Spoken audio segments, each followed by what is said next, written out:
को लेकर एक बार राज्य में फिर से होने लगा है। तस्वीरें दिखा रहे हैं हम टीआरएल और टीआरआई विभाग की, जहां की तमाम छात्र संगठन यहां पर पहुंचे हैं और जिस तरीके से भाषा अतिक्रमण की बात कही जा रही है, बाहरी भाषा को शामिल किए जाने की बात कही जा रही है, इन तमाम बातों को लेकर एक तरफ 1932 खतियान की मांग किया जा रहा है, स्थानीय नीति नियोजन नीति की मांग की जा रही है, वही दूसरी तरफ बाहरी भाषा जैसे कि भोजपुरी, अंगिका, मैथिली को शामिल जो किया गया था प्रतियोगी परीक्षाओं में, उन तमाम भाषाओं को यहाँ से बाहर करने के लिए ये छात्र इस वक्त यहाँ पर विभागाध्यक्ष के पास पहुँचे हुए हैं। हालांकि फिर से एक बार विचार करने के लिए मांग की जा रही है। क्या कुछ कहना है भाषा को लेकर तमाम छात्रों का? हम लोग गए थे, जो हमारा भाषा जो सौंपा गया था, कुड़ुक है, मालतो है और भी जो भाषा असुरी है, इन भाषाओं का सिलेबस तैयार करने के लिए हम लोग को बुलाया गया। तो हम लोग तैयार करके आ गए। अभी आरटीआई कैसे शामिल की, किस आधार पर शामिल की, तो आरटीआई से पूछने पर पता चलेगा, टीआरआई से पूछने पर पता चलेगा। तो टीआरआई को जब हम लोग ने रिपोर्ट किया, टीआरआई को जब हम लोगों ने आरटीआई किया था, है ना, तो उन्होंने देखिए ये आपका ये रिपोर्ट है 19/1/2022 का। झारखंड के क्षेत्रीय भाषाओं के बोलने वाले की संख्या पर किए गए शोध प्रतिवेदन के प्रति उपलब्ध कराने की कृपा करें। तो जब आरटीआई का रिपोर्ट क्या आता है कि सूचना का अधिकार अधिनियम 2005 के तहत मांगी गई सूचना के आलोक में कहना है कि संदर्भ में शोध कार्य संस्थान के अभी तक किया ही नहीं गया। जब शोध कार्य किया ही नहीं गया इन भाषाओं पर कि कितना बोलने वाले हैं, कितना पढ़ने वाले हैं, तो इन भाषाओं को शामिल कैसे किया गया? आखिर क्षेत्रीय भाषा में शामिल करने का मापदंड क्या है? उसी का आधार हम लोग पूछने गए, तो अभी ये तो है ही नहीं, तो शामिल कर दिया। टीआरएल से तो आपको जवाब नहीं मिला। आप कहाँ जाएंगे जवाब? अब हम लोग टीआरआई जाएंगे। अभी जनजातीय क्षेत्रीय शोध संस्थान में थे, अभी हम लोग टीआरआई जाएंगे और टीआरआई को पूछेंगे आप लोग किस आधार पर शामिल किए। इन्होंने तो साफ साफ शब्दों में कह दिया कि ये केवल वोट का ध्रुवीकरण करने के लिए, वोट का राजनीति करने के लिए सरकार अपने तरीके से इन भाषाओं को शामिल की है। जो भाषाई अतिक्रमण है, जो हम लोग भी कतई बर्दाश्त हैं, हम लोगों ने विरोध किया था, लेकिन सरकार अपने मन से अपने आधार पर शामिल किया। हाँ, एकदम अभी टीआरआई के मिलने के बाद टीआरआई क्या रिपोर्ट देती है, टीआरआई क्या जवाब देती है, उसके बाद सभी कैबिनेट मंत्रियों को, सभी मुख्यमंत्री को, राज्यपाल को और सभी मंत्रियों को हम लोग घेरने का काम करेंगे और जितना बड़ा विद्रोह हो सके, जितना बड़ा उलगलान है, हम लोग करेंगे और कभी छोड़ेंगे नहीं। क्योंकि ये भाषाई अतिक्रमण होगा तो पूरी तरह से संस्कृति का अतिक्रमण हो जाएगा, और जब संस्कृति का अतिक्रमण होगा तो पूरी तरह झारखंड अपना पहचान, अपनी अस्मिता खो देगा। देखिए, दो चीजें हैं, भाषा कभी हटी नहीं थी, वो धनबाद बोकारो से सिर्फ हटाया गया था, बाकी सभी जिलों के लिए जहाँ जहाँ लागू होना था वो लागू था। और हमने हमेशा कहा है कि 660 जो गजट संख्या है वो गजट ही पूरी तरह से निरस्त, तो जब तक वो गजट संख्या निरस्त नहीं होगा तब तक इसका निवारण नहीं होगा।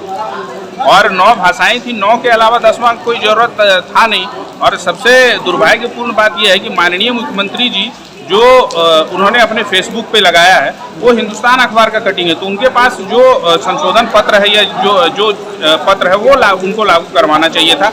और उनको खुद सोचना चाहिए था कि कुछ वर्ष पूर्व जो मुख्यमंत्री खुद बोलते थे कि भोजपुरी यहाँ की भाषा नहीं है, मगही वहाँ की भाषा नहीं है, और आज वो जो फेसबुक वाल पे लगाते हैं शायद वो पढ़ते नहीं है या उनका फेसबुक कोई दूसरा कोई चलाता है, जो मुख्यमंत्री को भी नहीं पता है कि उनके फेसबुक या ट्विटर से क्या पोस्ट किया जा रहा है।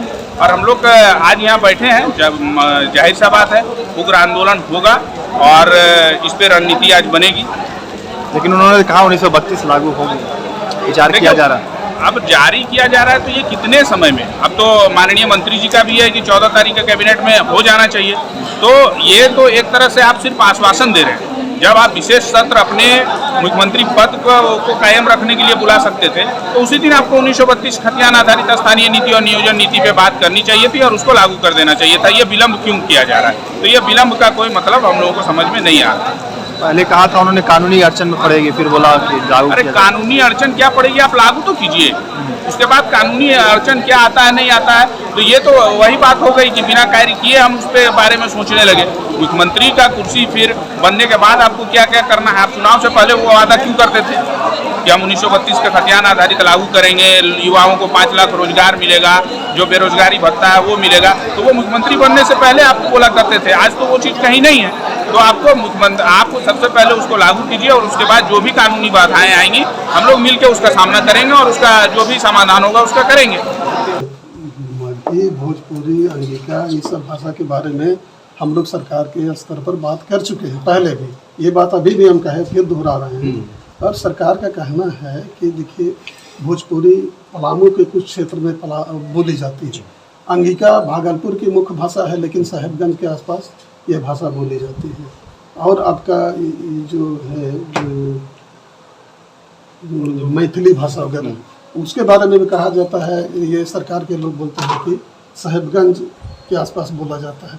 तो इन लोगों का कहना है कि जो भी भाषा जिसको आप लोग बाहर की भाषा कहते हैं, उन भाषाओं को जो है पर द्वितीय राजभाषा के रखा गया है जी। तो कुछ क्षेत्र में उन भाषा के बोलने वाले लोग हैं, तो वो लोग झारखंड में हैं, उन लोगों को झारखंडी मानकर हम लोग इसको शामिल किए हैं, उनका कहना है यही बात।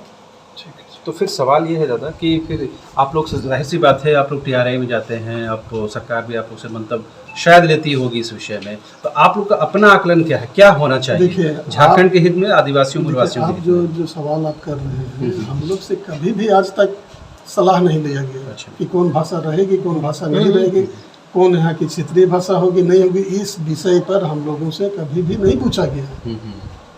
छात्र कटघरे में खड़ा करते हैं कि आप लोग जाते हैं, आप लोग देखिए इस बात को अपोज नहीं करते। देखिए अभी हम लोग वही सवाल अभी छात्र भी कर रहे थे और हम बोल रहे थे कि हम लोग अपनी भाषा का काम करने के लिए गए।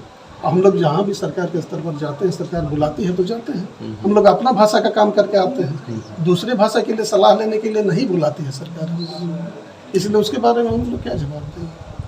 ठीक है सर।